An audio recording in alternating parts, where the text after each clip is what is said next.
Graças e paz aos irmãos, uma boa noite a todos. Nós vamos hoje fazer uma reflexão em cima de João, capítulo 15, do verso 1 a 11. E aqui nós temos alguns pontos importantes, algumas verdades espirituais que precisamos tomar para nós, porque precisamos pensar sobre essa questão. Então, o texto diz assim: Eu sou a videira verdadeira e meu pai é o agricultor.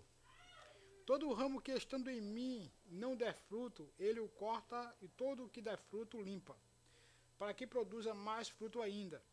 Vós já estáis limpos pela palavra que vos tenho falado. Permanecei em mim, e eu permanecerei em vós. Como não pode um ramo produzir fruto de si mesmo, se não permanecer na videira, assim nem vós o podeis dar, se não permaneceres em mim. Eu sou a videira, vós os ramos.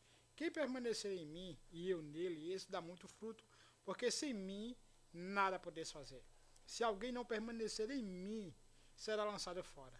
A semelhança do ramo e secará, e o apanham, lançam no fogo e o queimam. Se permanecerdes em mim, e as minhas palavras permanecerdes em vós, pedireis o que quiserdes e vos será feito. Nisto é glorificado meu Pai, em que deis muito fruto, e assim vos tornareis meus discípulos.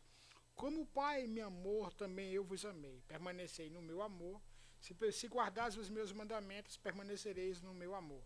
Assim como também eu tenho guardado os mandamentos de meu Pai, e no seu amor permaneço, tenho-vos dito estas coisas, para que o meu gozo esteja em vós e o vosso gozo seja completo. Amém, queridos? Então, primeiro vamos salientar o seguinte: Jesus vai se declarar, ele é a videira verdadeira. Esse acréscimo aqui que ele coloca, eu sou a videira verdadeira, está fazendo justamente uma alusão a Ezequiel capítulo 15, onde Israel era a videira na antiga aliança, que não produziu bons frutos, mas podres e enfim. E Jesus agora, na nova aliança, ele é a videira verdadeira, o Pai é o agricultor, aquele que vai ter a responsabilidade de cortar e de podar, e nós somos os ramos. Então, quais as verdades que nós vamos ter no texto aqui para nós? Primeiro, Jesus é a videira verdadeira, e ele vai dizer que todo ramo estando em mim, se não der fruto, ele o corta, e todo ramo que dando fruto, que não dá fruto, que dá fruto, ele limpa para que produza mais frutos ainda. Então,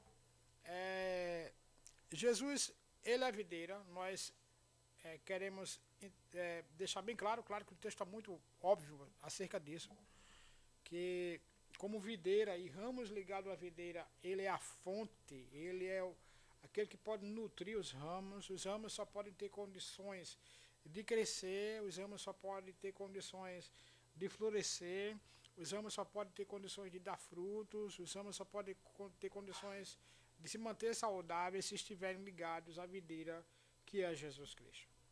Nós somos esses ramos, e nós só teremos vida. Eu falo em todos os sentidos: vida abundante, vida eterna, vida alegre, vida feliz. Nós só teremos condições de crescermos, de termos uma vida saudável cristã, se nós estivermos ligados à videira. Então, nós somos esses ramos. E aí o que Jesus diz é o seguinte: olha, aquele que estiver dando fruto, o Pai vai limpar para que produza mais frutos. Aquele que estiver não dando fruto será cortado da videira. Será cortado. Será cortado para... Enfim, o que o texto vai nos mostrar é o seguinte: de que maneira que o Pai limpa esse ramo? Aplicando para a nossa realidade, aplicando para nós, a gente vai fazer aqui alusão a Hebreus, que vai dizer que assim como o pai disciplina o filho, assim o Senhor disciplina os seus filhos a quem quer bem.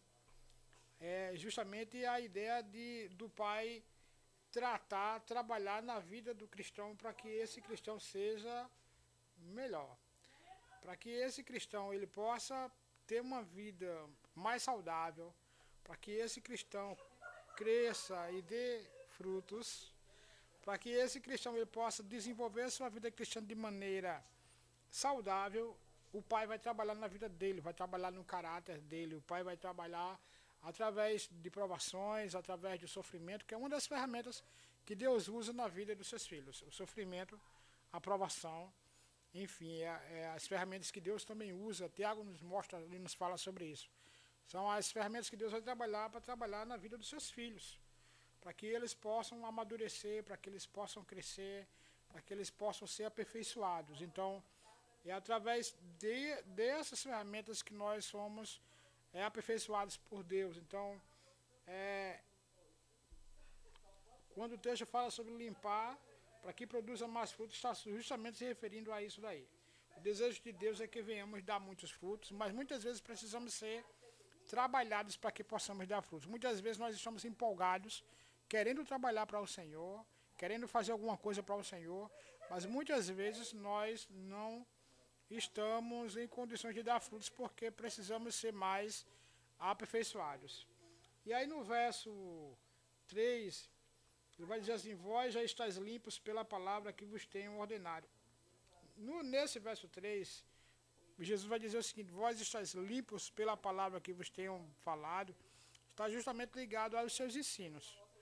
É o Evangelho do Senhor que trabalha em nossos corações, é o Evangelho do Senhor que nos purifica, é o Evangelho do Senhor que trabalha em nossas almas, os ensinos, é o próprio trabalhar de Deus, do Espírito Santo em nossos corações, que vai nos aperfeiçoando para que sejamos cada dia melhor. Então, Jesus nos ensina que todos aqueles que estão ligados a Ele devem produzir frutos.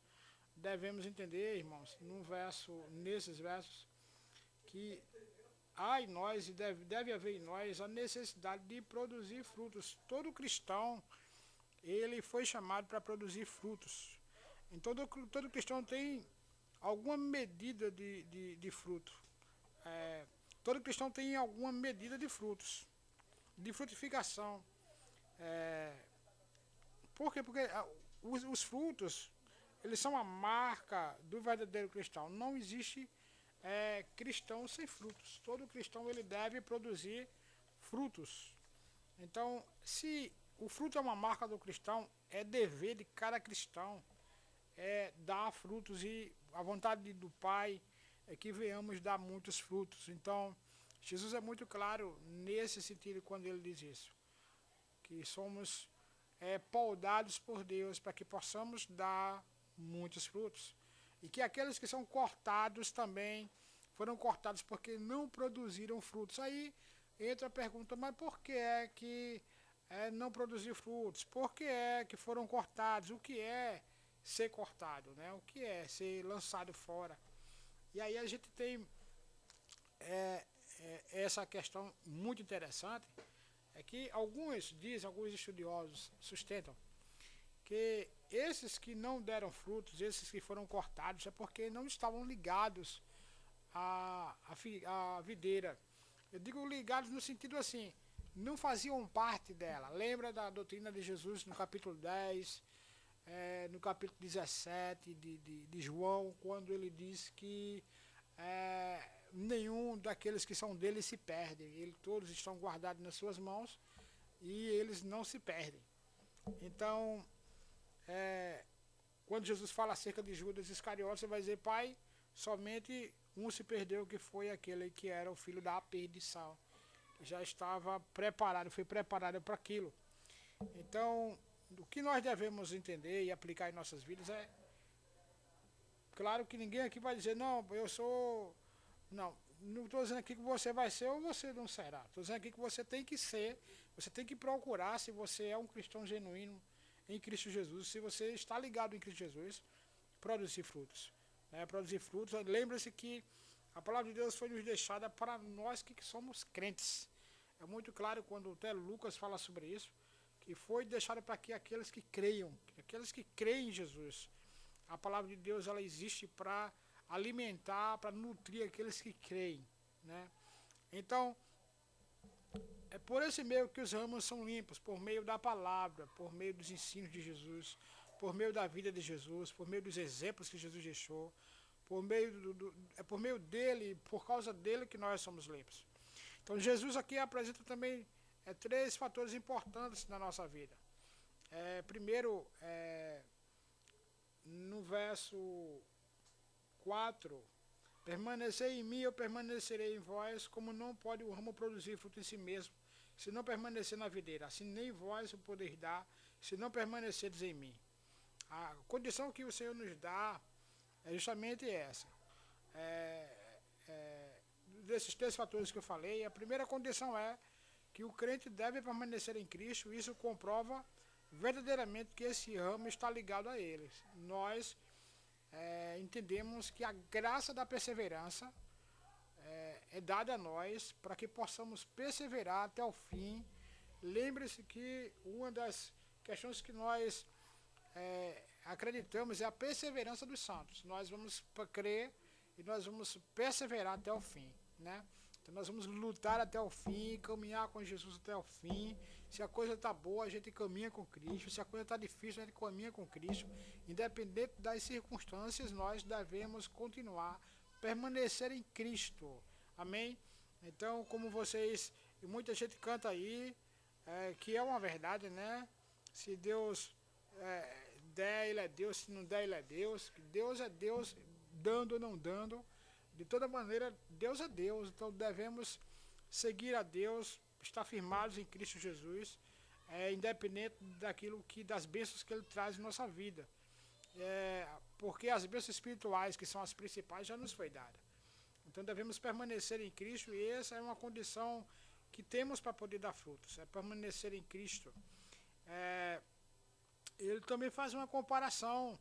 Ele diz: permaneçam em mim e eu permanecerei em vós. Da maneira que ele está permanecendo em nós, nós também permanecemos nele. O que é que isso significa para nós? Que Deus habita em nós espiritualmente, na pessoa de Cristo, na pessoa do seu Espírito Santo. Nós habitamos na pessoa da videira, ligados pelo Espírito Santo a essa videira, ligados e chamados por Deus para estarmos em Cristo. E a nossa situação de ramos, que tem a condição de dar frutos, só é possível se estivermos ligados, de fato, à videira. Jesus permanece em mim e nós permanecemos nele. Ele permanece em você e você permanece nele. Permanecer em Cristo quer dizer que é uma habitação mútua. Ele permanece em você e você nele. Ou seja, é impossível esse ramo dar fruto ou viver sem que esteja ligado à videira. Só é possível haver frutos genuínos, só é possível haver, de fato, uma vida frutífera se estivermos ligados a Jesus Cristo. Então Jesus é a fonte da nossa vida, né? Sem Jesus nós não somos absolutamente nada. Ele é a nossa luz, Ele é a verdade que liberta, Ele é o único que nos leva ao Pai. Então Jesus é o centro, né, de todas as coisas, né? Então a ideia principal do texto é que venhamos permanecer vivos através de Jesus. Somente em Jesus é que nós temos vida. Lembrem-se do que Paulo falou: nós estávamos mortos nos vossos delitos e pecados, e em Cristo Jesus fomos chamados à vida. Então Cristo é a videira verdadeira que dá vida a todos os ramos que estão ligados nele. Então que possamos justamente pensar e refletir sobre isso. Como é que está a nossa vida espiritual? A nossa vida espiritual não deve estar bem somente por causa da igreja física. Ainda que a igreja seja importante na nossa vida, ainda que temos a igreja como um lugar onde nós nos encontramos, onde nós adoramos a Deus, onde nós congregamos juntos, nós fazemos nossa comunhão, todavia o prédio é só o prédio, queridos. A nossa vida está na pessoa de Cristo, através da nossa permanência nele, em oração, em leitura da sua palavra, em fazer a sua vontade, enfim. Então nós vamos observar que os ramos que não estão na videira, como eu disse anteriormente, possivelmente é porque não estavam ligados nele, não era diretamente ligado a ela, por isso não tinham vida. E aí o Pai cortou. Muitos cristãos que crescem por acréscimo externo, que meramente imita a conduta cristã e o testemunho, mas não foi impelido pela vida interior.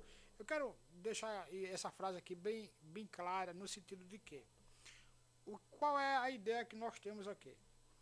Por que é que o Pai, aqui como fala no verso 6, se alguém não permanecer em mim, será lançado fora, a semelhança do ramo e secará, e o apanham e lançam no fogo e o queimam, no verso 6 do capítulo 15. E aí eu anotei aqui essa frase e achei bastante interessante. Ele diz assim que há muitos cristãos que crescem por acréscimo externo, que meramente imita a conduta cristã e o testemunho, mas que não foi impelido pela vida interior. O que é que isso significa para nós? Que há muitas pessoas que estão na igreja, que permanecem na igreja, e o fato de permanecer na igreja não quer dizer que não estão permanentes, que permanecem em Cristo. Muita gente, como o próprio João falou, muitos estão no meio de nós, mas não pertencem a nós. É interessante que entendamos isso, que às vezes há a possibilidade de muitas pessoas imitarem a vida cristã, acréscimos externos, pessoas que têm uma conduta ética, moral, boa, pessoas que abraçam a religião, pessoas que têm uma vida ética e moralmente plausível, agradável, mas que isso não foi impelido por uma questão de vida interior. Ou seja, é importante que a gente entenda que o verdadeiro cristão, ele é ligado à videira, ele é trabalhado por Deus através da pessoa do Espírito Santo no novo nascimento. O novo nascimento é o milagre de Deus que vem do alto para nós. Ninguém por si só vai nascer por conta própria. O novo nascimento é o milagre que Deus dá àqueles que são seus filhos. Então, somente o novo nascimento, a salvação, é dom de Deus, não é nosso. É pela graça de Deus, não é pelo que fazemos ou porque deixamos de fazer. A salvação é meramente dom de Deus, graça de Deus, obra de Deus na vida daqueles que eles têm chamado. Então, o que o autor está dizendo é que muitas vezes ele pode imitar uma vida cristã, ele pode aparentar ter uma vida cristã e pode não ser um cristão genuinamente por uma questão, por algo que foi impelido no interior, ou seja, no novo nascimento, na nova natureza espiritual. Então, o cristão verdadeiramente ligado à videira, ela produzirá frutos. E quais são os frutos que o cristão deve produzir?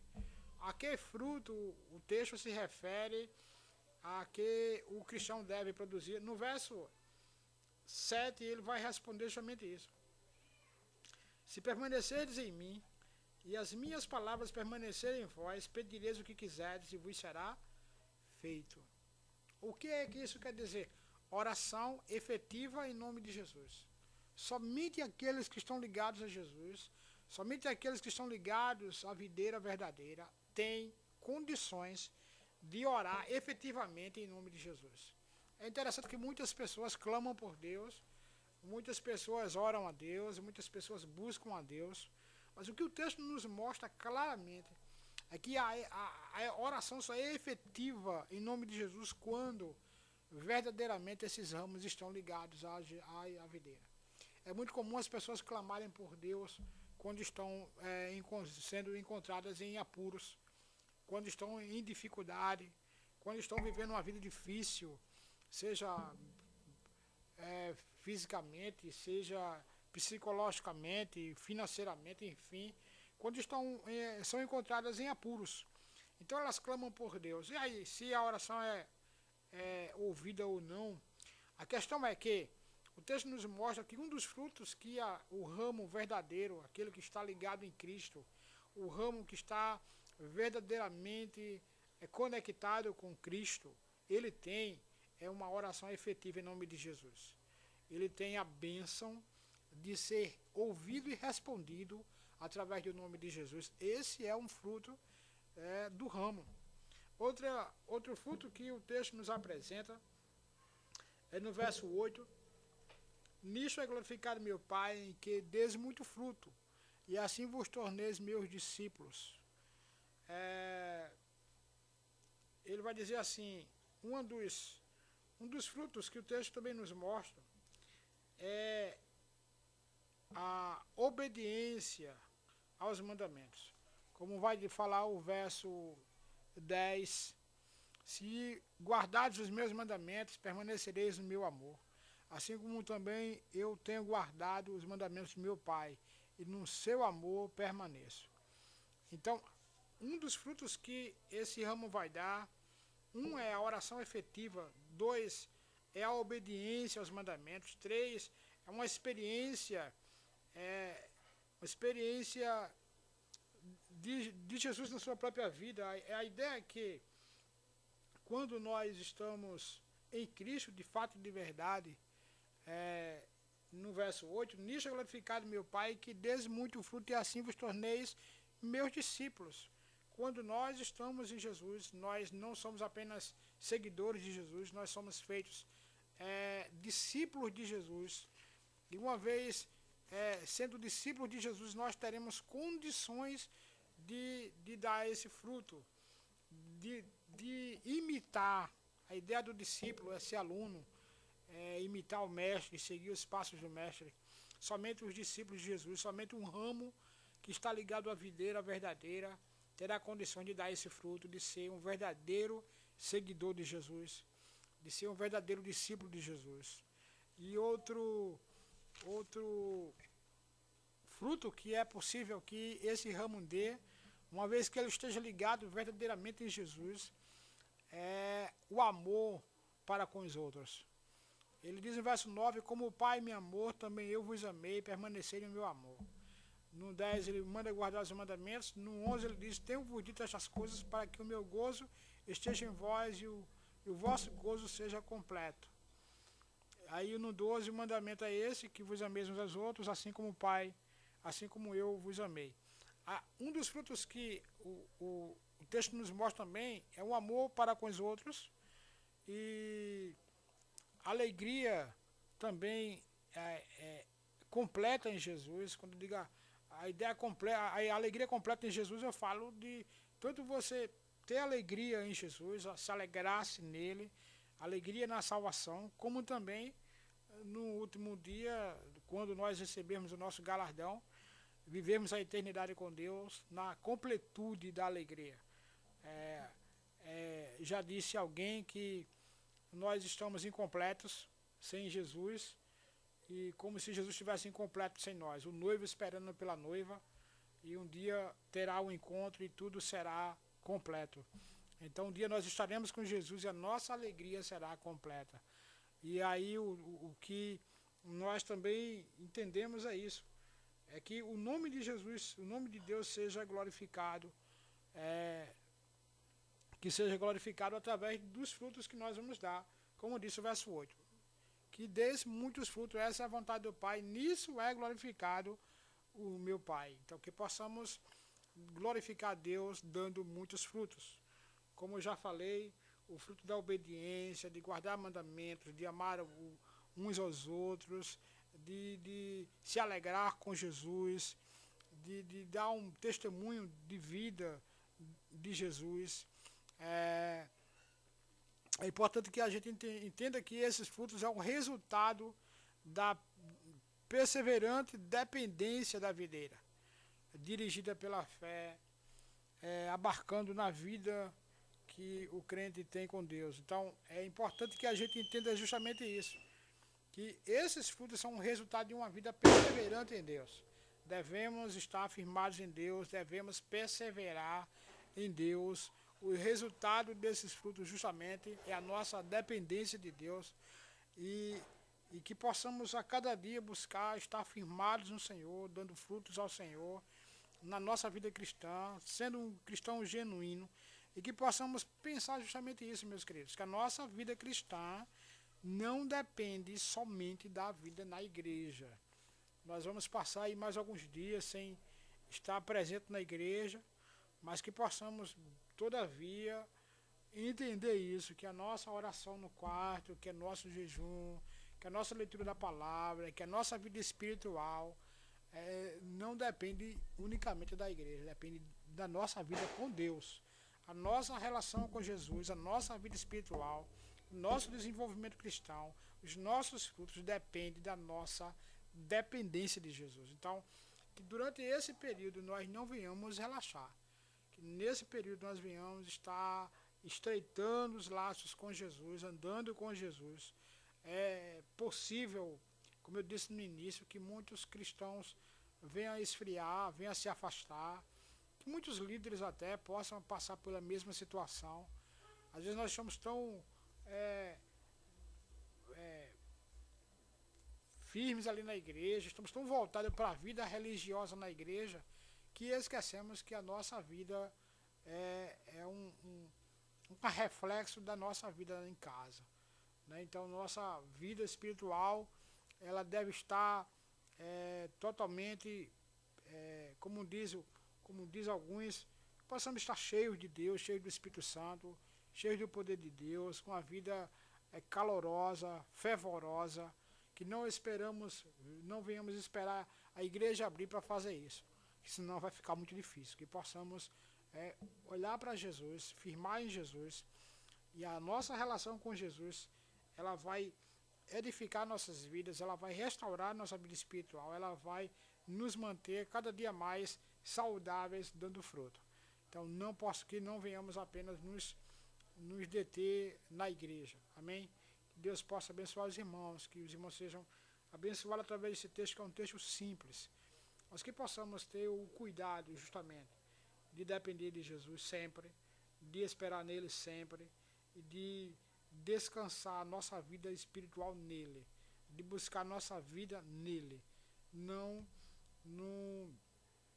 apenas numa igreja ou no prédio aberto, ou que possamos refletir também sobre essa questão, que um dia o Senhor irá nos julgar. O julgamento é justamente esse. Um dia o Senhor ele vai estar sempre poldando aqueles para que possam dar frutos. Os ramos verdadeiros devem ser poldados através de lutas, de tribulações, de sofrimento, mas para o melhor. Lembre-se que sempre é para o melhor, a vontade de Deus é boa, perfeita e agradável, e todas as coisas cooperam para o bem daqueles que amam a Deus. Deus nunca fará nada para o nosso mal, porque não existe em Deus nenhum mal, né? Deus é puramente bom, puramente santo, é essencialmente santo e perfeito.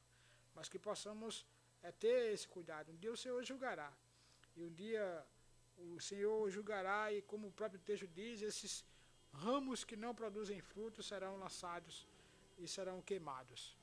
Que Deus esteja nos guardando, que Deus esteja a cada dia nos protegendo, que nós estejamos sendo fiel ao Senhor. Deus é sempre fiel para conosco, ainda que sejamos infiéis para Ele. Que Deus abençoe vocês, em nome de Jesus, amém.